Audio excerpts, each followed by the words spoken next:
याचं live recording होणार आहे आणि हे बाहेर टीव्ही चॅनलवरती जाणार आहे. मग पुढे ते कसं म्हणायचं तुम्हाला सांगायची गरज आहे का? नाही ना. अगदी सावकाश पुढचे विद्यार्थी ज्या स्पीडनं म्हणतायत त्या स्पीडनं म्हणायचं. आवाज फक्त मोठा ठेवायचा, लाऊडली म्हणायचं मोठ्यानं, पण स्पीड मात्र. काल आपलं ते आभाळाच्या आम्ही लेकर इतक्या गायीमध्ये झालं की 120च्या स्पीडनं तुमची गाडी चालू होती आणि माहीत नसल्यामुळे तर पुढच्या पण मुलींना काय करता येणार, आम्हाला पण पीटी वाजवता येणार तबलावर. ओके, त्यामुळे यांच्याबरोबर आपला आवाज आला पाहिजे. आवाज मोठा करायचा फक्त यांच्याबरोबर.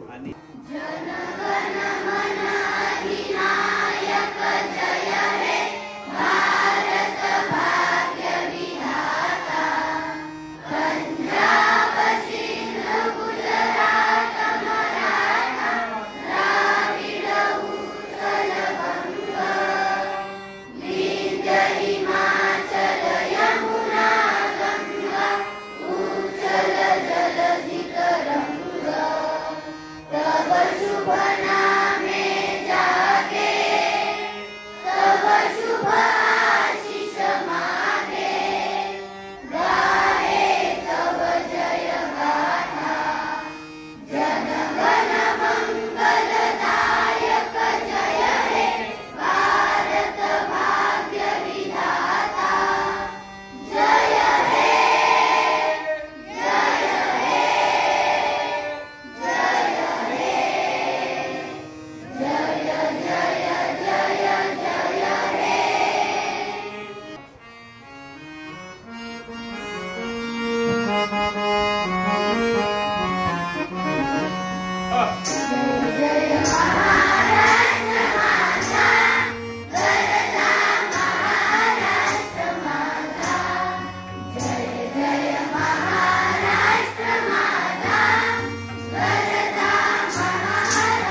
कितीही उच्च ज्ञान मिळवलं तरी आपल्याकडे संस्कार नसतील तर त्या ज्ञानाचा काही उपयोग होत नाही. म्हणून आपल्याकडे आपल्या विद्यालयामध्ये आज व्याख्याते हबप मिडगुले महाराज आज आपल्या विद्यालयामध्ये उपस्थित राहिलेले आहेत. सर्वप्रथम मी विद्यालयाच्या वतीनं शब्दसुमनाने महाराजांच्या या ठिकाणी टाळ्याच्या गजरात जोरदार असं स्वागत करतो. 3 क्लॅप्स गो.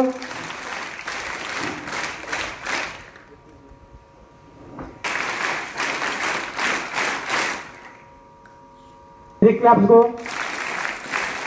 दरवेळेस 3 क्लॅप्स गो म्हणायची वेळ येऊ नका. आपल्याला समजतं की स्वागत करताना किंवा सत्कार करताना आपण 3 क्लॅप्स वाजवायला पाहिजेत आणि त्या 3 क्लॅप्स मध्येच वाजवायच्या. लक्षात घ्या. ज्ञान दिल्याने ज्ञान वाढते त्या ज्ञानाचे मंदिर हे सत्य शिवाहून सुंदर हे. सुंदर अशा यशवंत विद्यालयाच्या सर्व गुरुजनांना वंदन करून तुम्हा विद्यार्थी बालमित्रांना ज्ञानेश्वर मिडगुलेचा मनापासून मनपूर्वक नमस्कार. मुलांनो, फळाफळांचा मळा पाहिजे, आनंदाचा सोहळा पाहिजे. फळाफळांचा मळा पाहिजे, आनंदाचा सोहळा पाहिजे. गावात मंदिरापेक्षाही सुंदर अशी शाळा पाहिजे. अशी तुमची सुंदर अशी यशवंत विद्यालय आणि त्यातले तुम्ही गुणवंत विद्यार्थी, तुम्हाला पुनश्च एकदा नमस्कार. माणसाला जीवनामध्ये यशस्वी होण्यासाठी माणसाजवळ आत्मविश्वास हवा. माणसाला जीवनामध्ये यशस्वी होण्यासाठी माणसाजवळ आत्मविश्वास हवा आणि तो आत्मविश्वास मिळवण्यासाठी थोडा तरी संतांचा आणि शिवरायांचा इतिहास ज्ञात हवा. जगावं कसं आम्हाला छत्रपती शिवरायांनी शिकवलं, मरावं कसं हे शंभूराजांनी शिकवलं आणि वागावं कसं हे संत समाज सुधारकांनी शिकवलं. आता आपल्याला कुठे शंभूराजासारखं मरायचंय. आपल्याला फक्त छत्रपती शिवरायांच्या न्यायनीती धर्माप्रमाणे आणि संतांच्या विचाराप्रमाणे आचरण करायचंय. जगामधली कोणतीही शक्ती या 2 विचारांना वागला तर तुमचं जीवन कधीच भंग होणार नाही. अभंग या शब्दाचा अर्थच असा आहे, आयुष्यामध्ये ज्याचे 2-5 अभंग पाठ असतील आणि त्यातल्या एका चरणाप्रमाणे वागण्याचा प्रयत्न केला त्याचं जीवन कधीच भंग होणार नाही. हरिपाठामध्ये 38 नंबरचा अभंग आहे. अवघाचे संसार सुखाचा करीनं आनंदे भरीनं तिन्ही लोक. काय अर्थ होतोय आता? अवघाची संसार म्हणजे कुणाचा म्हटलंय? आपल्या घरातलं म्हणलंय का? पप्पा मम्मी गुड्डी नुड्डी चौघांचा म्हटलंय का? अख्ख्या जगाचा विश्वाचा संसार सुखाचा करील आणि आपल्या घरातले 3 लोक नाहीत, स्वर्ग मृत्यू पाताळ सगळीकडे आनंद निर्माण करेल. अभंगाच्या एका चरणाचा अर्थ एवढा मोठा असतो, विशाल असतो, पण ते आपली पिढी डोक्यात घेत नाही. आपल्या पिढीमध्ये काय, गेली शांताबाई, आला बाबूराव. संतांचे अभंग 700 वर्षानंतर प्रत्येक गावात काकडा भजन, हरिपाठ, परिपाठ, प्रवचन गायले जातात, कीर्तनामध्ये सांगितले जातात आणि ते ताजे तवाने वाटतात. पण त्या डीजेचं गाणं, ऑर्केस्ट्राचं गाणं, सिनेमाचं गाणं एकच वर्ष येतं, दुसऱ्या वर्षी आला बाबूराव. तो बाबूराव परत दिसला का, मग आवाज वाढव डीजे तुझ्या. एका वर्षी एकच गाणं टिकतं, तिकडे तुमची पिढी पळते. पण संतांचे विचार, संतांचे अभंग प्रत्येक गावामध्ये काकडा, परिपाठ, हरिपाठ याच्यामध्ये गायले जातात. ते तुमच्या डोक्यात बसत नाही. खरं तर सर, आमच्या 70 पेक्षा त्या सरांची 35ची पिढी हुशार आहे. 35 पेक्षाही ही 10, 12, 15, 16ची पिढी हुशार आहे. पण भानगड काय झाले, जरा जास्तच हुशार आहे. ते चांगलं ते त्यांच्यापर्यंत पोहोचत नाही, पोहोचलं तरी डोक्यामध्ये घेत नाहीत. बघा, सावता महाराजांचा एक अभंग आहे. त्या अभंगातून तुम्हाला काय शिकायचं, मी तुम्हाला अभंगाच्या 2-2 ओळीत म्हणून दाखवणार आहे, कारण आपल्याला वेळ कमी असतो. सावता महाराजांचा अभंग. सावता महाराजांचं गाव आराम. ते कधी पंढरपूरला गेले नाहीत, परंतु आपल्या शेतामध्ये काम करता करता ते देवाचं नाव करायचे, विठ्ठल विठ्ठल नामस्मरण करायचे. आणि मग देव स्वतः त्यांना शेतामध्ये भेटायला आला. हे जरा ताट बसा, कारण ताट बसा. जो ताट बसणार नाही त्याची बॅटरी चार्जिंग होणार नाही. ती कमीत कमी तुमचं शुभमंगल होईपर्यंत उतरणार नाही, इतकी चार्जिंग करून देतो. फक्त तुमचं लक्ष. सावता महाराजांचं गाव आरण हे गाव असताना ते आपल्या मळामध्ये काम करायचे, मोर चालू करायचे, पाणी द्यायचे आणि मग आपल्या शेतामध्ये पिकवायचे, धान्य पिकवायचे, अनेक प्रकारची पिकं घ्यायचे. आणि ती पिकं घेत असताना, ते काम करत असताना फक्त कामामध्ये काम, विठोबाचे नाव नामस्मरण करायचे. नामस्मरण करताना देव त्यांना शेतामध्ये भेटायला आला. त्या सावता महाराजांचा एक अभंग आहे आणि त्या अभंगामधून तुम्ही काय शिकायचंय हे डोक्यामध्ये घ्या. मी तुम्हाला मीराबाई, मुक्ताबाई, जनाबाई 2-2 ओळी म्हणून दाखवणार आहे, पण त्यातलं तुम्हाला काय घ्यायचंय. सावता महाराजांचा अभंग आहे. कांदा मुळा भाजी, अवघी मिठाई माझी, लसूण मिरची कोथंबिरी, अवघा झाला माझा हरी, मोठ नाळा विहीर दोरी, अवघी व्यापली पंढरी, सावता म्हणे केला मळा, विठ्ठल पायी गोविला गळा. आता या अभंगातलं काय शिकण्याजोगं आहे. सावता महाराजांनी आपला देव कशामध्ये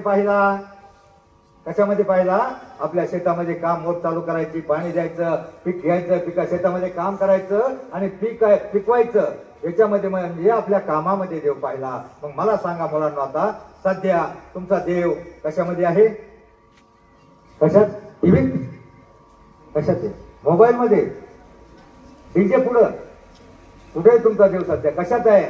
का पाटलांचा बैलगाडा 4 दिवस राडा. काय होतं, एखादा पोरगा 4 दिवस पाटलांचा बैलगाडा तिकडे राडा करतो, 4 दिवस शाळा बुडते. एखादी मुलगी मामाच्या मावशीच्या गावाला जाते, 2-4 दिवस शाळा बुडते. आणि पर्यायाने जो पोर्शन शिकवला जातो, ऑटोमॅटिक तुम्ही जीवनाची शर्यत जिंकण्यासाठी त्या सशाच्या आणि कासवाच्या गोष्टीप्रमाणे तसा चपळ असतानाही कासव शर्यत जिंकला, कारण तो थांबला नाही. तसं जर तुम्ही नियमित रोजच्या रोज अभ्यास गृहपाठ केला तरच जीवनाची शर्यत जिंकणार आहात. माणूस जीवनामध्ये 2च प्रकारे मोठा होऊ शकतो, एक शिकून, दुसरं सवरून.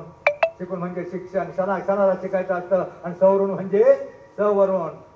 सकारात्मक अर्थाचे जेवढे शब्द, सत्य, सदाचार, संयम, सुविचार प्रत्येक संतांच्या विचारामध्ये माणसाचं जीवन बदलण्याचं सामर्थ्य असतं. तुमच्या भिंतीवर इतके सुविचार लिहिले, त्यातला एक जर तुम्ही डोक्यामध्ये घेतला तर तुमचं जीवन कधीच भंग होणार नाही.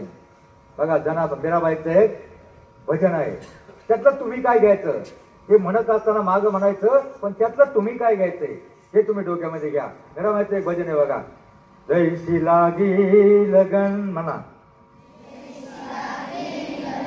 मीरा हो गई मगन, वो तो हरी हरी हरी हरी गुण गाने लगी.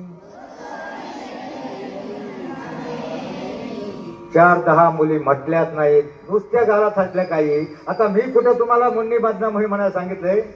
अहो, अभंगाचं एखादं आपल्या तोंडात, मनामध्ये, शरीरामध्ये भिनलं तर आपलं जीवन कधीच भंग होणार नाही. चांगला संस्कार आपल्यामध्ये रुजेल. मित्रांनो, तुम्हाला 2% मार्क कमी पडले तरी चालतील. 2% मार्क कमी पडली चालतील, पण शाळेमध्ये काटकोन, विशालकोन, लघुकोन, त्रिकोण शिकवला जातो. पण जगण्याचा जो दृष्टिकोन आहे ना, ते फक्त समाज सुधारकांनी आणि संतांनी सांगितलंय. त्या विचारातला एखादा विचार घ्या, जैशी लागी लगन. आता काय अर्थ होतोय? आता हे जे भजन आहे जैशी लागी लगन म्हणजे मीराबाईला श्रीकृष्णाच्या भक्तीची एवढी आवड, एवढी गोडी निर्माण झाली होती. तशी गोडी जर तुम्हाला अभ्यासाची निर्माण झाली आणि मीरा हो गई मगन म्हणजे ती तिच्या भक्तीमध्ये, श्रीकृष्णाच्या भक्तीमध्ये एवढी लीन, तल्लीन, मग्न झाली होती. तसे जर तुम्ही अभ्यासामध्ये मग्न झाला तर जगातली कोणतीही शक्ती तुम्हाला मोठं होण्यापासून रोखू शकणार नाही. असं होणार आहे का? एखादा चीनचा सैनिक येईल, पाकिस्तानचा आतंकवादी म्हणाले बाळ्या नाळ्या घालू का गोळ्या, लय अभ्यास करून कॅप्टन होऊ नकोस म्हणणार आहे का? कलेक्टर होऊ नकोस म्हणणार आहे का? जगातली कोणतीही शक्ती तुम्हाला मोठं होण्यापासून रोखू शकत नाही. पण तुमचं मी शॉर्ट मध्ये सांगतो, तुमच्या आतमध्ये काही शत्रू आहेत. आळस, कंटाळा, बेफिकिरी, नाही अभ्यास केलं तर काय सर सोडत रागवतील. मुलांना तुमच्या माहितीसाठी सांगतो, सरांचं काय बिघडणार नसतं. तुम्हाला मोठं व्हायचं असेल तर शिकून हा एकच मार्ग आहे, दुसरा कोणताही शॉर्टकट नाही. तर मी याच्यासाठी फिरतो महाराष्ट्रामध्ये. मोठ्या मुलांनी जरा ताट बसा आणि कान खोलून ऐका. परत म्हणाल आम्हाला कोणी सांगितलं नाही आणि आमची पुढं शुभमंगल झालं नाही. मी याच्यासाठी फिरतो. तर प्रत्येक गावाची एक सामाजिक समस्या निर्माण झाली. प्रत्येक गावामध्ये 10, 12, 15% मुलांची लग्न होत नाहीत. ती कोणती मुलं? जे आता नीट अभ्यास करत नाही, टंगळमंगळ करतात, सरांचं ऐकत नाही, बापाचं ऐकत नाही, कुठेतरी हिरोगिरी फरतात, भोरगाडीवर आणि आत्ता टुकारगिरी करतात. पर्यायानं ती पोरं कुठेतरी बाहेर पडतात, 11वी 12वीच्या आतमध्ये फेल होतात आणि पर्यायानं त्यांना नोकरी मिळत नाही आणि नोकरी मिळल्या नाही नोकरी मिळत नाही. अशी 10 ते 12% मुलांना तुम्हाला जाग करण्यासाठी आलो आहे. बघा, तुम्ही झाकीर हुसेन होऊ शकणार नाही मला माहिती आहे. तुम्ही राष्ट्रपती होऊ शकणार नाही मला माहिती आहे. तुम्ही APJ अब्दुल कलाम होऊ शकणार नाही माहित आहे. कारण त्यांची गरिबी होती. APJ अब्दुल कलामची इतकी गरिबी होती का लहानपणी पेपर टाकायचा, अगदी प्राथमिक शाळेपासून पेपर टाकायचा. पेपर मधून जे पैसे मिळायचे त्याच्यातून त्यांचं शिक्षण झालं. शिक्षण करता करता पेपर टाकता रद्दी मधले काही पेपर, त्या पेपराच्या मागले लेख वाचले. ते लेख वाचले, त्यांना प्रेरणा मिळाली. प्रेरणा मिळून त्यांनी इतका अभ्यास केला, ठरवलं अरे आपणही काहीतरी बनू शकतो. त्यांच्यामध्ये आत्मविश्वास निर्माण झाला आणि मग मिसाईल मॅन, भारताचा पहिला संसदोक राष्ट्रपती APJ अब्दुल कलाम, एका मुस्लिम समाजातला गरीबाचा मुलगा. आपण कोणत्या समाजात जन्मलोय, कोणत्या घराण्यात जन्मलोय हे आपल्या हातामध्ये नसतं. देवानं आपल्याला कोणता कलर द्यायचा हेही आपल्या हातामध्ये नसतं. पण जन्मल्यानंतर जो शिक्षणाचा प्रवास आहे महत्वाचा, तो शिकून सवरून कसं मोठं व्हायचं हे नक्की तुमच्या हातामध्ये आहे. मुलांनो, तुमची पिढी फार हुशार आहे. मी पहिलं सांगितलं संतांचे अभंग. बघा, डीजेचं गाणं, ऑर्केस्ट्राचं गाणं एकच वर्ष येतं आणि काय गाणं असतं ते वाईट प्राण्याची गाणी असते. आणि ते डीजे वाजला का तुम्ही इथं हात पुसता, हात पुसून तिकडे जाता आणि धूम धडाक्यात नाचता. लुंगी डान्स. काय गाणं असतं? मुंगळ्यासारखे नाचता. काला कव्वा काट खायगा. त्या गाण्याला अर्थ तरी असतो का? पण ज्याला अर्थ नाही ते तुम्ही डोक्यामध्ये घेता. पण संतांचे अभंग, देवाच्या द्वारी उभाचे नबरी, जे का रंदले गांधले अवघाचे संसार, हिवलेचे रूप पाहता लोचनी, सुंदर ते ध्यान देवाच्या द्वारी. हे 700 वर्षानंतर प्रत्येक गावामध्ये गायले जातात आणि ते ताजे तवाने वाटतात. आत्ता आपण जुने होतच नाहीत. म्हणून जे नश्वर आहे ते डोक्यामध्ये तुम्हाला काय घ्यायचं हे तुम्हाला चांगलं कळतं. परंतु आता मुलींना सांगतो, मुलींचं लक्ष जरा व्हायबल झाल्यासारखं वाटतंय. मुलींनो, सीता वनवासात होती. वनवासात असताना सकाळच्या वेळी स्नान संध्या करून केस मोकळे सोडून तिने हरण पाहिलं आणि रामाला म्हणली, प्रभो हरणाच्या कातळ्याची तुळे हवी. रामाला वाटलं अरे जनक राजाची लाडकी लेक राजकन्या आपल्या बरोबर वनवासाला आली, हिची एवढी इच्छा का पूर्ण करू नये म्हटल्यावर त्यानं धनुष्यबाण उचलला आणि 90च्या स्पीडनं हरणाच्या पाठीमागं पळाला.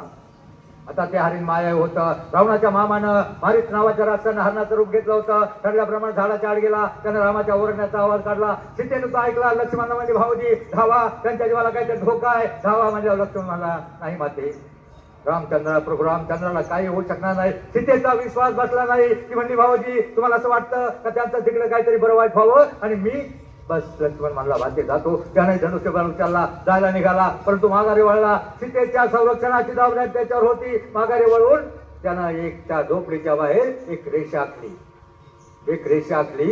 आणि मग मुलींनो, जी रेषा आखली त्या रेषेचं नाव काय? काय आवाज मुलांनी सांगितली, सगळ्यांनी मोठ्याने सांग, मला ऐकू येत नाही, एकाच चालू झाले ऐकाय. काय मोठ्या मुलींनी सांग, काय? लक्ष्मण रेषा ही प्रत्येक मुलीच्या जीवनात असते, जी प्रत्येक मुलीच्या जीवनात असते आणि ती ओलांडायची नसते. ओलांडली तर जीवनाचं रामायण बिघडतं आणि वेगळंच महाभारत वाटतं. काय हा लढवाय असतं, परिणामाची कल्पना नसते, डेंजर धोका खतरा कुठं लिहिलेलं नसतं. आणि पर्यायानं बघा, आपण प्रत्येक दिवशी पेपरला वाचतो, लहान लहान मुलीला चॉकलेटच्या आमिष दाखल, मोठ्या मुलींना मोबाईलची आमिष दाखवली जातात, त्याच्या मोठ्या मुलींना लग्नाची आमिष दाखवली जातात. आमच्या भोळ्या भाबड्या मुली फसवून वर्षाला 65,000 मुली ऑन रेकॉर्ड पळवल्या जातात. बाहेरच्या देशामध्ये, अरब राष्ट्रामध्ये 25 ते 50 लाखाला विकल्या जातात. मुली कॉलेजला जातात, त्यांना माहित नसतं, तिथं मोबाईल टपरी टाकून दिली जाते, तो पंटर असतो, पंटरला टपरी टाकून दिली जाते आणि मग तो पंटर हेरतो, अरे कोणती मुलगी साळकूद आहे, कोणती मुलगी भोळी आहे. आता मला दुसरं संतांचं सांगायचं होतं, पण तुमचं लक्ष जरा तिकडं पांगलं म्हणून मी इथं सांगतोय. तुमचं लक्ष फक्त तुमच्या लक्ष्याकडे हवंय, ध्येयाकडे हवंय, आणि तुमचं लक्ष आहे शिक्षण. मुलांनो, शिक्षण म्हणजे शून्यातून विश्व निर्माण करण्याचा मार्ग, शिक्षण म्हणजे सुतावरून स्वर्ग गाठण्याचा मार्ग. लोक मेल्यावर स्वर्गात जाण्याची इच्छा व्यक्त करतात. शिकला सवरलेला माणूस या पृथ्वी तलावर स्वर्ग उभा करू शकतो, इतकी ताकद या शिक्षणामध्ये आहे. पण आपण आता आपलं लक्ष कुठेतरी इकडेच असतं. मोठ्या मुलाचं लक्ष पुढं असतं, एखादा इकडे तिकडे बघतो, आणि एखाद्या मुलीने जर काय बघितलं बाय चान्स तर तेव्हा ते म्हणतोय, तेव्हा बघतीस तू माझ्याकडे. आमदार होणार तू, पण शिकला तर होणार, शाळेमध्ये शिकला तरच होणार. मुलींनो, मी काय सांगत होतो आता, लक्ष्मण रेषा. मग ती लक्ष्मण रेषा आखली आणि लक्ष्मणही त्या हरणाच्या पाठीमागे पळाला. त्या हरिण माया होतं, आणि मग पळाल्यानंतर तोही झाडाच्या आड गेला. झाडाच्या आड गेल्याच्या नंतर रावणानं ठरल्याप्रमाणे रेषे करण्याचा वेळ भेटला. त्या रेषेच्या लांब उभा राहिला आणि लांब उभा राहून त्यानं आरोळी दिले, ओम तत् सत् भिक्षांदेहि. भिक्षा वाढ माय म्हणजे आपली भारतीय संस्कृती, दाराताला काहीतरी वाढायचं. सीता आतमध्ये गेली, कंदमुळे फळे ज्या हातामध्ये असतील ते घेऊन आली, आणि त्या अनावधानानं, नीट लक्ष द्या, अनावधानानं चांगल्या कामासाठी, दान धर्म करणं म्हणजे चांगले काम, चांगल्या कामासाठी तिनं ती लक्ष्मण रेषा ओलांडली. लक्ष्मण रेषेच्या बाहेर गेली. जसं तिनं त्याच्या धोळीमध्ये दान धर्म करायला कंदमुळे फळे जे काय आणलं होतं ते टाकायला गेली, तसंच रावणानं आपलं रूप धारण केलं. आपलं रूप धारण केलं, सीतेला उचलली आणि कुठं नेली बरं? हा, पंढरपूरला वारीमध्ये घेऊन गेला. कुठं? हा, लंकेमध्ये. बरोबर, लंकेमध्ये अशोकवनामध्ये नेऊन ठेवली. मुलींना तुमच्या माहितीसाठी सांगतो, त्यावेळेला शोध घेऊ इच्छिणारा, उद्धार करू शकणारा राम भक्त हनुमान उपलब्ध होता. पण आजकालच्या जमान्यामध्ये कोणताही हनुमान उपलब्ध नाही.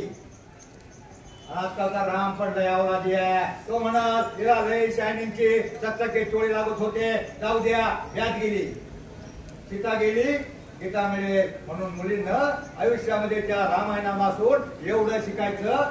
काय शिकायचं? तर लक्ष्मण रेषा ओलांडायची नाही.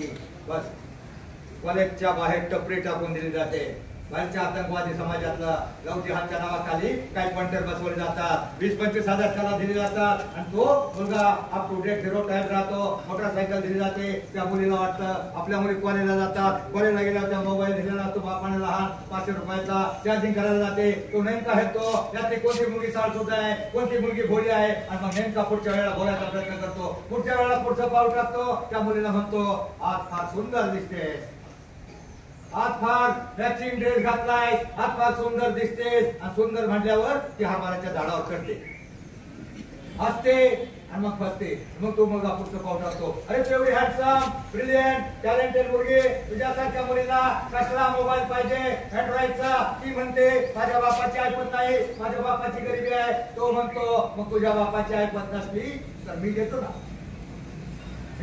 म्हणजे तिच्या मनामध्ये त्या सीतेसारखा मोह उत्पन्न होतो. पण ती म्हणतो नको नको, मला नको तुझा मोबाईल, मला भीती वाटते, माझ्या बापाला जर कळलं तर माझा बाप मला उलटी टांगेल.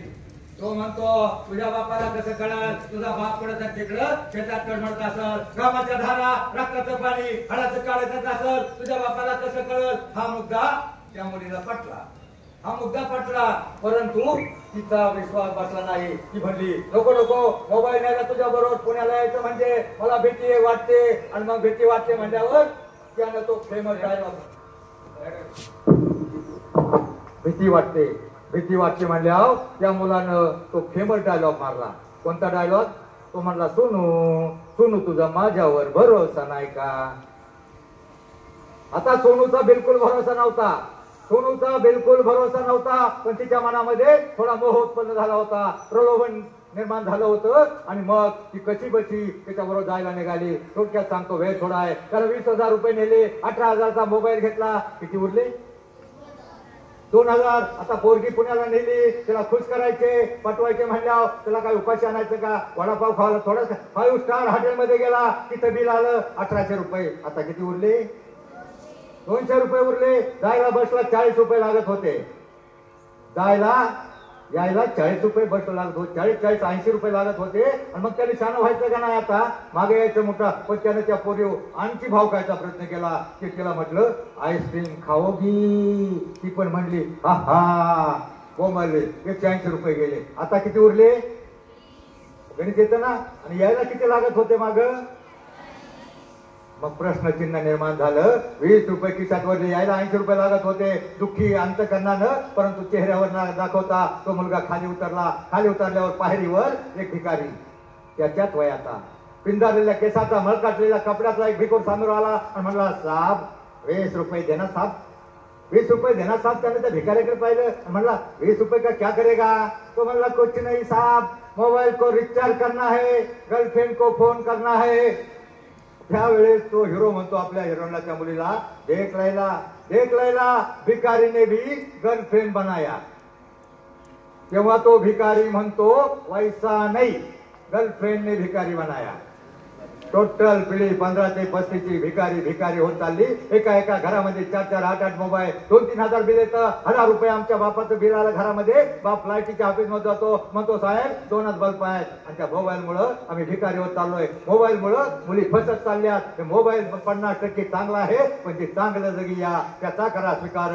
हिंदवी युगाचे तुम्हीच शिल्पकार, भारताचं भविष्य तुम्ही आहात. तुमच्या आई वडिलांची फार मोठी स्वप्न नाहीत.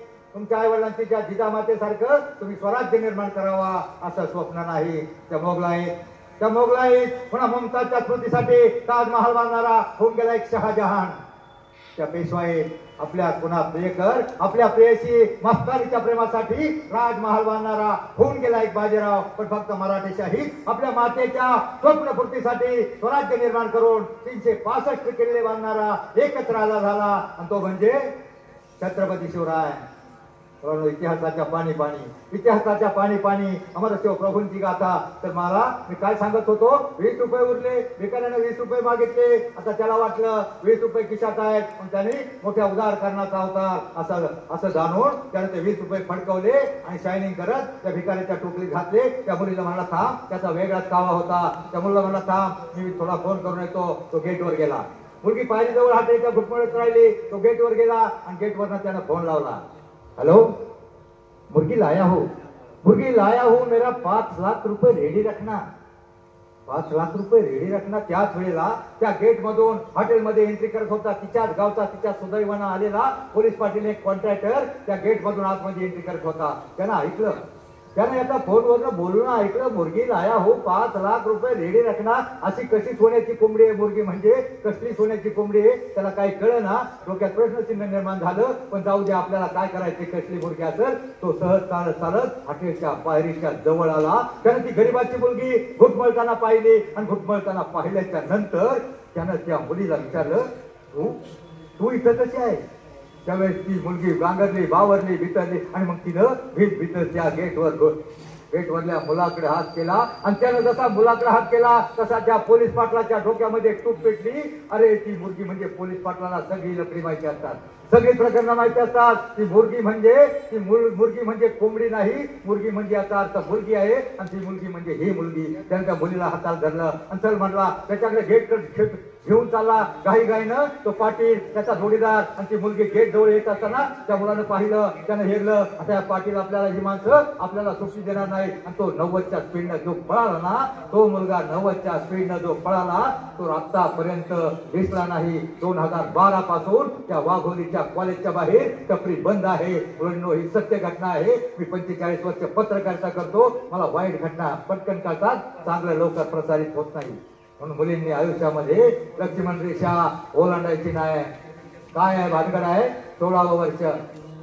ते 16 वर्षाचं गाणं होतं. 10वीची मुलगी 16 वर्ष होते आणि मग ते गाणं काढलं होतं तमाशातलं 16 वर्ष धोक्याचं. मुलींनो, ते धोक्याचं नसतं, धोक्याचं असतं. तुम्हाला सगळं कळतं, फक्त त्या स्थितीप्रमाणे लक्ष्मण रेषा ओलांडायची नाही. मोह झाला नाही पाहिजे. कारण आजकाल बघा सगळीकडं हात खळग्याचा रस्ता आहे. रस्ता खास खळग्याचा आहे म्हणून सांगतो, आयुष्यामध्ये जपून टाका पाऊल. कारण प्रत्येक वाट सारखी नसते. जपून ठेवा विश्वास. कारण जो घात करणारा तो आपलाच कुणीतरी ओळखीचा असतो. जपून ठेवा विश्वास. कारण प्रत्येक माणूस आपला नसतो. जपून घ्या निर्णय. कारण प्रत्येक पर्याय योग्य नसतो. जपून ठेवा आपलं मन. ते फक्त आपलं असतं. मनाचा ब्रेक उत्तम ब्रेक. आणि या मनाला ब्रेक लावण्याचं काम आमचं संतांचं वाङ्मय करतं, अध्यात्म करतं, परमार्थ करतो. सगळीकडे भडका उडालाय, वणवा पसरलाय, आग जवळ येते आणि आगीमध्ये पाडस दरवाजामध्ये खेळतय आणि हरणी आतमध्ये आहे. तर ही हरणी कोणती? आतमध्ये जी हरणी आहे ना, जरा ताड बस. मुलगी रेडली लगेच माग. कंटाळा आला का मुलांनो? नाही ना? नाही आला ना? कारण मी पुढलं जर सांगितलं मुलींना सायराट मधलं तर अजून वेळ जाईल. पण आपलं सायराट सांगायचं नाही. आपल्याला समाज चांगला घडवायचा आहे. कारण तो डेंजर ठप्पा आहे ना, सगळीकडे वणवा पसरलाय. हरणी आतमध्ये स्वयंपाक करते किंवा टीव्ही बघते. पाडस बाहेर मोबाईल मध्ये काहीतरी हात घालून खेळतय आणि पाडस खेळत असताना वणवा आलाय. आग जवळ भडकली. ती आग जवळ जवळ येते. त्या आगीमध्ये ते पालक नष्ट होणार आहे. ती आग जवळ येते. त्याच वेळेला त्या आगीमधून एक वाघोबा येतो. वाघोबा बघतो, अरे पाडस बाहेर आहे. मग तो त्याच्यावर खेळत घ्यायला तिकून पळत येतोय. त्याच वेळेला झाडाच्यावरून एक शिकारी बघतो आणि त्याने नेम धरलेला आहे त्या पाडसावर. त्या पाडसाची शिकार करणार आहे. मग मला सांगा मुलांनो, तिकून आग जवळ येते. आगीमध्ये जळणारच होतं. त्याच्या अगोदर वाघोबा पडला. त्याच्या अगोदर इकडे शिकारी आहे. मला सांगा मुलींनो, ते पाडस कसं वाचणार आहे? वाचणार आहे का? मग ते पाडस म्हणजे तुमच्या घरातले लहान लहान बाळ आहात आणि तुम्ही आहात. आणि ती हरणी म्हणजे आतमध्ये टीव्ही मध्ये मस्त असून तुमच्या हातामध्ये मोबाईल देऊन मोकळी झालेली आई आहे. त्यावेळेला भडका उडालाय, आग वणवा पसरलाय. त्यावेळेला तुम्ही कसं वाचणार आहे? जाऊ दे, आपल्याला वेळ कमी आहे. तुम्हाला थोडक्यात सांगतो, वाचू शकता. निसर्गाचा चमत्कार होतो. निसर्गाचा अर्ध उत्तर सांगतो, अर्ध उत्तर तुम्ही नंतर सांगा. निसर्गाचा चमत्कार होतो. सोसाट्याचा वारा घोंगावतो. वादळ वारा घोंगावत जवळ येतो. विजांचा कडकडाट होतो. विजांचा कडकडानं तो शिकारी असला ना, त्याचं बाण मारलेला असतो. त्या विजाच्या कडकडानं त्याचा हात फायबल होतो. फायबल झालेला हात नेमका पळत येणाऱ्या वाघावर बसतो. तो वाघोबा मरतो आणि विजाचा कडकडा जो विजा कडाडलेला त्या वीज नेमकी त्या शिकाऱ्यावर पडते आणि शिकाऱ्यावर वीज पडते आणि त्यावेळेला पाऊस सुरू होतो. कडकडणाऱ्या विजातून पाऊस सुरू होतो आणि ती जवळ आलेली आग भिजते. आता मला सांगा, तो शिकारी कोणता? शिकारी कोणता? वाघोबा कोणता? ती आग कोणती? ते वादळ कोणतं? ते भडका कोणता? याचं उत्तर मला शेवटला सांगा, तुम्हाला काय कळलं तर. कारण मी तुम्हाला अर्ध उत्तर सांगितलेलं आहे. जाऊ दे, हे उत्तर पहिलं सांगतो. ते आग म्हणजे ती येणारा भडका म्हणजे समाजातली माजलेली भेदली भेदफैलीपणा, नादाने, भ्रष्टाचार, दुराचार, अनाचार, अत्याचार म्हणजे ती आग जवळ जवळ येते. ही भ्रष्टाचाराची, दुराचाराची, दुर्व्यसनांच्या आग जवळ जवळ येते आणि त्या आगीमध्ये ते पोरग तुम्ही सापडणार आहात. दुसरं, तो वाघोबा कोणता? तर एखादा बघा व्यसनी मित्र असतो आणि तो एखाद्या डीजेच्या वरातीत तुम्ही नाचायला गेला, तो म्हणतो लई जमलाय, हे टॉनिक. एका दिवसामध्ये तो बिघडतो. व्यसनी मित्र असतो. तुम्हाला जर बिघडवलं तर आयुष्यभर त्याला दारू प्यायला तुमच्याकडून मिळेल. मग ते वाईट वागणारे, जे वाईट व्यसन करणारे, कोणत्याही प्रकारचं व्यसन असेल ते व्यसन करणारे ते वाघोबा. आणि तो शिकारी कोणता? शिकारी कोणता? कोणतं शिकार होणार आहे तुमची? तर अनेक समाजामध्ये नाद आले बघा. दारू, गुटखा, गांजा, अफू, चरस किंवा अनेक प्रकारची जी व्यसनं आहेत त्याच्यामध्ये जंगली रमी, गेलो ना भाई, हे बरेच प्रकारचे तुम्हाला टीव्ही मध्ये जाहिराती, तुम्हाला 5 लाखाचं बक्षीस लागले, 500 रुपये पाठवा. तुम्हाला वाटतं अरे 5 लाख लागले, 500 रुपये पाठवा, काय हरकत आहे, पण कधीही लागलेलं नसतं. कुणी 5 पैसे सुद्धा बिगर कष्टाचं या जगामध्ये मिळत नाहीत. म्हणून मुलींनी मोबाईल मध्ये जे जे तुम्हाला प्रलोभन येतील आयुष्यामध्ये, कुठे तुम्हाला जी प्रलोभन येतील त्या प्रलोभनाला बळी पडायचं नाही. सुदैवानं तो पाटील तिथं आला म्हणून ती पोरगी वाचली. अशाच प्रकारे 95% पोरगी पुण्याला जाऊन मोबाईलच्या नादामध्ये बिघडली. आता ती स्टोरी बरीच मोठी आहे, पण त्या पोरीच्या आईबापानं तिला पहिलं टिवायला गेल्यावर त्याला त्या आईबापांना कळलं होतं पोरगी सारखी मोबाईल मध्ये खेळते, त्याचा अर्थ काहीतरी भानगड आहे, ती मोबाईल सारखा डिलीट करायची. आणि मग त्यांना कळलं होतं तिचं लग्न करून टाकावा. लग्न केलं नाही. ती म्हणायची नको, तिची आई पोरीची आई म्हणायची, कोणीतरी मधीच म्हणायचं नको, याला फ्लॅट नाही, याला जमीन नाही, याला सासू सासरे घरात 15 माणसं आहेत, मग आमच्या बबलीला कसं काय सण व्हायचं. मग त्याची आई कधी म्हणायची, कधी मावशी लग्न मोडायची. असं करता करता ती मुलगी 28च्या वर गेली. 28च्या वर गेल्यावर मग सगळे स्थळं कमीची होती, वय कमी पडायचं, मग चांगली स्थळं, पण वयामुळं लग्न जमलं नाही. आणि मग शेवटी ती मुलगी, तिला लग्न करायचंच होतं, तिच्या आई वडील जमून देत नव्हते, काहीतरी प्लॉट नाही, गाडी नाही, काहीतरी कारण टाकायचे. आणि शेवटी 28-29 वर्षीला ती मुलगी एका वीट भट्टीवर ड्रायव्हर असलेल्या एका मुलाबरोबर पळून गेली. आणि मग त्यावेळेला तिचे आई वडील, ते श्रीमंत आई वडील पोलीस स्टेशनला आले. मी पत्रकारिता करता नेमकं 12 वर्षापूर्वीची गोष्ट आहे. नेमकं आम्ही तिथं 4-6 जण तिथं होतो. तिचा बाप रडत होता. रडून त्याला आजची फरशी ओली केली होती. आम्ही विचारलं, दादा थांबा, रडू नका, आम्हाला तुमच्या मुलीचा फोटो द्या. आम्ही पेपरला देतो, टीव्हीला पाठवतो. त्यावेळी मला नका माझ्या मुलीचा फोटो नका देऊ. हे तर 4 गावामध्ये कळलं, नातेवाईकांमध्ये कळलं, आमच्या आबरूजाई छोटी होईल. माझ्या चुलत भावांच्या 3-4 मुलींची लग्न व्हायचे, नका पेपरला देऊ. रडून हैराण झाला. आणि शेवटी 8 दिवसानंतर ती मुलगी कुठेतरी सापडलं. पोलीस स्टेशनला एका दुसऱ्या गावामध्ये सापडलं. आई वडिलांना कळलं आणि त्या आई वडिलांना नंतर 4 दिवसामध्ये आत्महत्या केली. एकुलती एक मुलगी होती. मला सांगा, ज्या आई वडिलांना आपलं उष्ट खरकट काढलं, लहानचं मोठं केलं, बालवाडी, अंगणवाडी, हायस्कूल, कॉलेजला 20 वर्ष तुम्हाला शिकवण्यासाठी ज्या आईवडिलांना तुम्हाला मोठं केलं, त्या आईवडिलांना आयुष्यामध्ये खाली पाहायला लागल असं आयुष्यामध्ये न वागू नका. पाश्चात्य संस्कृतीचं आपल्यावर आक्रमण होत चाललंय. आपले फुल कपडे हाफ होत चालले आणि त्यामुळं अनेक परिणाम होत चालले. आणि काय पाश्चात्य संस्कृतीचा, तर मी जुना बीकॉम आहे, परंतु मला जास्त 35% मार्क होती. काय एक खोटा तुम्हाला असा एक शब्द निघालाय, असं एक वाक्य निघाले जे फसवं वाक्य आहे, मृगजळ आहे आणि ते एकदम म्हणायला सोपं आहे. काय वाक्य, मला एक शब्द आठवत नाही. कहा आय काय यू. एखादा कॉलेजला जाल उद्या आणि एखादा हिरो भेटल, हिरो टपलेलेच असतात, लग्न जुळत नाहीत पोरांची, म्हणून ते टपले असतात, तो तुम्हाला प्रलोभन दाखल आणि म्हणल आय काय यू. एखादा जर म्हटला ना काय येऊ, तर त्याला म्हणावा तुझी आई, तुझा बाप, माझ्या बापाकडे आईकडे घेऊन ये, मग आपण ठरवू. म्हणून परस्पर कोंबड कापू नका, कारण तुमचे आई वडील काय तुम्हाला खड्ड्यामध्ये ढकलणार नाहीत. कारण ज्या आई वडिलांनी तुम्हाला एवढे कष्ट घेऊन मोठं केलं, त्या आई वडिलांना, कारण तो एक फसवा शब्द आहे, मुलींना तो लवफिव काय नसतं. ते लवफिव काय नसतं. सकाळच्या वेळी गवतावर पडलेलं वासनेचं दव असतं, वास्तवाच्या उन्हाचे चटके बसले का केव्हाच घडतं. एखाद्या भोळ्या भाबड्या मुलीला फसवण्याचा तो डाव असतो, शारीरिक विकार असतात. मला सांगा, ती सैराट मधली आरती लई घाईव आलेली होती, ती सारखी म्हणायची मराठीत सांगू का इंग्लिश मध्ये सांगू. मग 8 दिवसामध्ये तुम्ही पिक्चर पाहिलाय, 8 दिवसामध्ये त्यांच्यात दुसऱ्या दिवशी भांडणं सुरू झाली. गेल्यावर फक्त एकदाच हसली. ही पोरगी गेल्यावर एकदाच हसली. कधी हसली? पहिल्या दिवशी. नंतर दुसऱ्या दिवसापासून सुरू झालं, तुला मीठ कळत नाही का, हे कशाला आणलं, ते कशाला आणलं, ते कशाला आणलं. आणि मग मला सांगा, ती 8 दिवसापूर्वी एवढी खायला आली होती, मराठीत सांगू इंग्लिश मध्ये सांगू, ते नेमकं काय होतं? ते काय नसतं मुलांना, ते काय प्रेम काय नसतं. खरं प्रेम नसतं. ते फक्त एक वयाचा परिणाम असतो, शारीरिक आकर्षण असतं, तुम्हाला फसवण्याचा डाव असतो. म्हणून मुलींना आयुष्यामध्ये लक्ष्मण रेषा ओलांडायची नाही. पण मला संतांचं सांगायचं होतं. आमची वारी पंढरपूरला गेली, काल करकमला मुक्काम होता, आज गुरसाळ्याला मुक्काम आहे. पंढरपूरला गेल्या वर्षी 25 लाख वारकरी होते. पण तुम्ही एखादी बातमी अशी ऐकली का, एखाद्या दिवशी एखाद्या वारकऱ्यानं एखाद्या महिलेचा विनयभंग केलाय? अशी बातमी ऐकली का?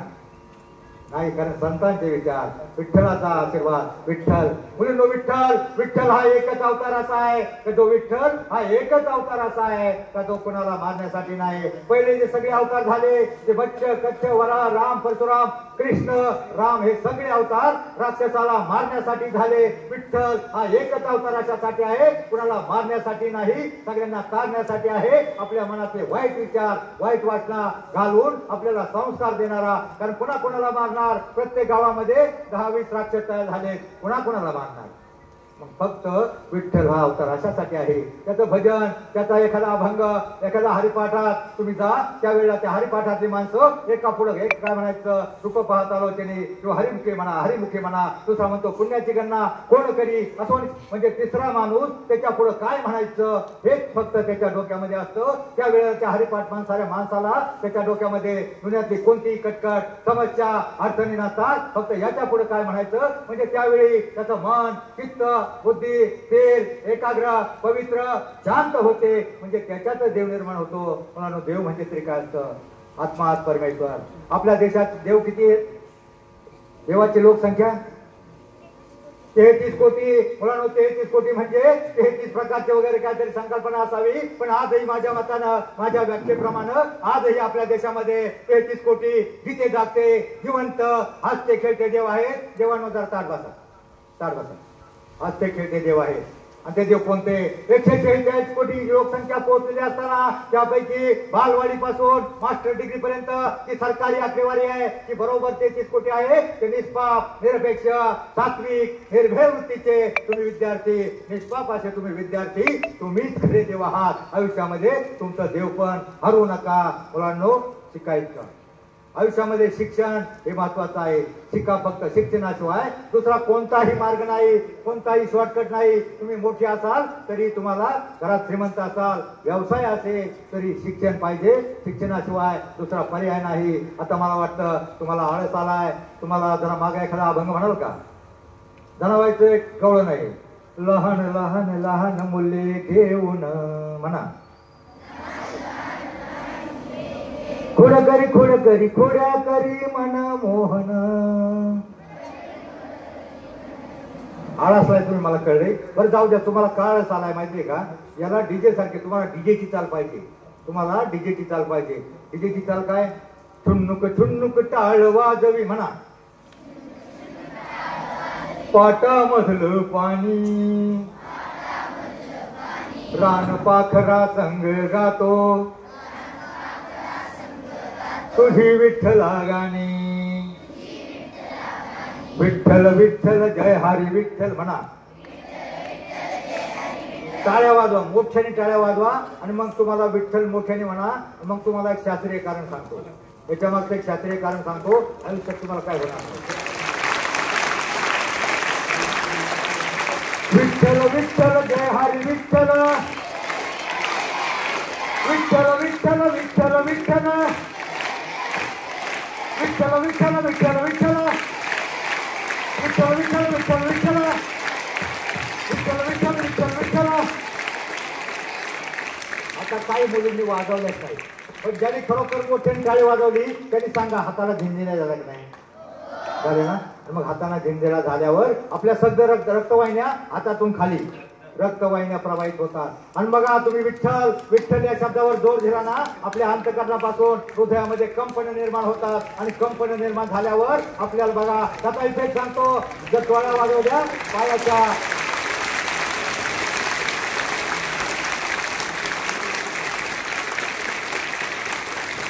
फक्त 5 मिनिटं, फक्त रोज टाळ्या वाजवल्या आणि 5 मिनिटं विठ्ठल विठ्ठल म्हणला तर त्याला आयुष्यामध्ये बीपी शुगर मधुमेह रक्तदाब चरबी कोलेस्ट्रॉल अटॅक म्हणजे काय असतं? एखादी शिर ब्लॉक होते. आणि शिर का ब्लॉक होते? आपण व्यायाम केला नसतो, विठ्ठल विठ्ठल म्हणलं नसतो, भजन केलं नसतं आणि पाठामध्ये नाचलेलो नसतो. आणि म्हणून मुलांनो फक्त 5 मिनिटं हे करा. आणि तुम्हाला सगळ्यांना मोठं व्हायचं असेल, तुम्हाला 1 मिनिटाचं काम सांगतो. 1 मिनिटाचं कराल का? फक्त 1 मिनिटाचं करणार का? तुम्ही शाळेत येताना देवाच्या किती जण पाया पडता? हात वर करा, हात खाली करा. अर्धे जण पडतात, हरकत नाही. परंतु तुम्हाला खरंच मोठं व्हायचं असेल तर मला सांगा, तुमच्या आई वडिलांच्या किती पाया पडतात? सगळेजण 25% नाही. हात खाली करा. जे पडतात त्यांना धन्यवाद. पण तुम्हाला खरंच व्हायचं, मोठं व्हायचं असेल, जगातली फक्त तीनच माणसं तुमचं भलं चित्तात, तुमचं मोठं व्हावा, तुमचं भलं व्हावा, तुमचं चांगलं व्हावा, हे फक्त जगातल्या तीनच माणसांना वाटतं. कोणती कोणती तीन माहिती आहे का तुम्हाला? आई, वडील आणि शिक्षक. या तीनच माणसाला वाटतं. शिक्षक बघा, शिक्षकांना कधी कधी तुम्ही अभ्यास करत नाही, उलट बोलता, तुम्हाला राग येतो, पण ते तुमच्या भल्यासाठी बोलत. शिक्षकांना काय तुम्ही त्यातला एखादा कलेक्टर झालाय, तुमच्याकडून एक पैशाची चहाची अपेक्षा नसते. फक्त एखाद्या वेळेला एखाद्या आपल्या मित्राला सांगता येईल, कलेक्टर ऑफिस जवळ जर गेले तर म्हणता येईल, अरे या कलेक्टर ऑफिस मध्ये तो कलेक्टर आहे ना, तो माझा विद्यार्थी आहे. पण बघता येईल तीनच माणसं तुमचं भलं चित्तात. आणि मी तुम्हाला एकच विनंती करतो, आई वडिलांच्या घरून निघताना तुम्हाला खरंच मोठं व्हायचं असेल तर घरून निघताना 1 मिनिटाचं काम, आई किंवा वडील जे घरामध्ये असतील, दोघंही असतील, दोघांच्या पडा, पण आई नक्की असते. आई वडिलांच्या घरून निघताना पाया पडा आणि मग तुम्हाला इफेक्ट कळेल. 8 दिवसानंतर इफेक्ट बघा. फक्त 8 दिवसानंतर बघा, ते आई वडील म्हणतील, अरे आमची सोनी किती गुणाची आहे, आमचा मोन्या किती शहाणा झालाय. आणि मग ते तुमचे आई वडील तुमच्यासाठी रक्ताचं पाणी करतील, फळाची काढ करतील, गावाच्या धारा घालतील, गावात कष्ट करतील, पण तुम्हाला शिकवण्यासाठी पैसा उपलब्ध करतील. म्हणून मुलांनो, फक्त 1 मिनिटाचं काम आहे. पडणार का पाया? सगळे पडणार का? हात वर करा. कोण कोण पडणार? मुली नाही पडणार का? तुम्ही मोठ्या झाल्यात का? मोठ्या झाल्या म्हणजे सगळं काय मिळालं नाही, सगळेजण पाया पडा. माझी विनंती आहे तुम्हाला, विठ्ठलाची शपथ आहे, सगळे जर पाया पडले ना, तुमच्यातला एकही लहान राहणार नाही, सगळेजण मोठे होणार. मुलांना बस आयुष्यामध्ये एक प्रश्न विचारतो, हे पुस्तक लायब्ररीला द्यायचे. प्रश्न असा आहे, हात खाली करा. छत्रपती शिवराय, त्यांच्या दोन्ही मुलांची आणि सुनांची नावं कोण सांगतंय? पटकन या. त्याला पुस्तक त्याच्या नावाने लायब्ररीत देणार आहे. आणि त्या मुलाला कोण सांगतंय? छत्रपती शिवराय. माणसाला जीवनामध्ये यशस्वी होण्यासाठी माणसाजवळ आत्मविश्वास हवा. कोण सांगतंय? पटकन या. माणसाला जीवनामध्ये याच्यासाठी टाळ्या वाजवा. माणसाला जीवनामध्ये यशस्वी होण्यासाठी माणसाजवळ आत्मविश्वास हवा. आणि तो आत्मविश्वास मिळवण्यासाठी थोडा तरी शिवरायांचा आणि संतांचा इतिहास ज्ञात हवा. मुलांनो, छत्रपती शिवराय आणि संतांचे विचार, त्यामुळं मुली सुरक्षित आहेत, महिला सुरक्षित आहेत, आपला समाज सुरक्षित आहे.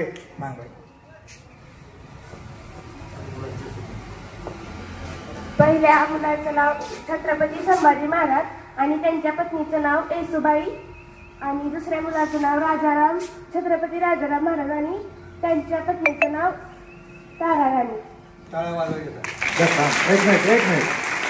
पुस्तक आणले ना? हो. अजून एक प्रश्न आहे. ज्यांनी भारताची घटना लिहिली ते डॉक्टर बाबासाहेब आंबेडकर, आणि ज्यांनी मुलींना विद्येची दरवाजे खुले केले ती क्रांतिज्योती सावित्रीबाई फुले. आणि विद्येचं महत्व सांगताना त्यांनी सांगितलं, विद्येविना मती गेली, मतीविना नती गेली, विद्येविना वित्त गेले, वित्ताविना शूद्र खचले, अवघे अनर्थ या विद्येने झाले. ते महात्मा ज्योतिबा फुले आणि डॉक्टर बाबासाहेब आंबेडकर. यांच्या मुलाचं नाव काय? यशवंत. यशवंत.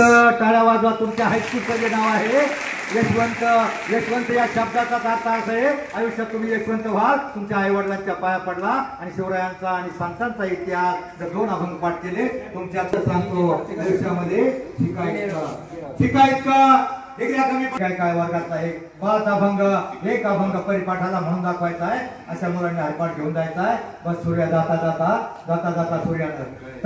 सूर्यानं प्रतिप्रश्न केला, माझ्यानंतर या जगाला कोण प्रकाश देईल? त्यावेळी चंद्र शरमला, मोठमोठे तारे नरमले, एक पंथी समोरून म्हणाले, प्रभो माझ्या परीनं मी नक्की प्रयत्न करेल. त्याच वेळेला माझ्यासारख्या एका ध्येयवादी पत्रकारानं ठरवलं, त्याच वेळेला माझ्यासारख्या एका काजव्याने ठरवलं, कुठं तरी कानाकोपऱ्यात जाऊन लुकलुकेल अज्ञानाच्या अंधाराला प्रकाशाचं अस्तित्व दाखवूनच थांबेल, दाखवूनच सरेल. जय हिंद, जय महाराष्ट्र.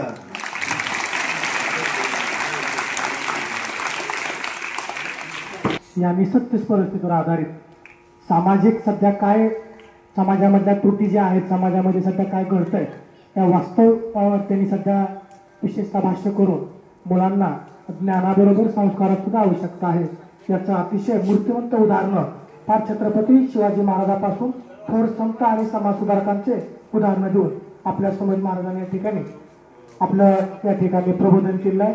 खरंच महाराज खूप खूप असं विद्यालयातर्फे तुमचे आम्ही या ठिकाणी आभार व्यक्त करतो. 3 क्लॅप्स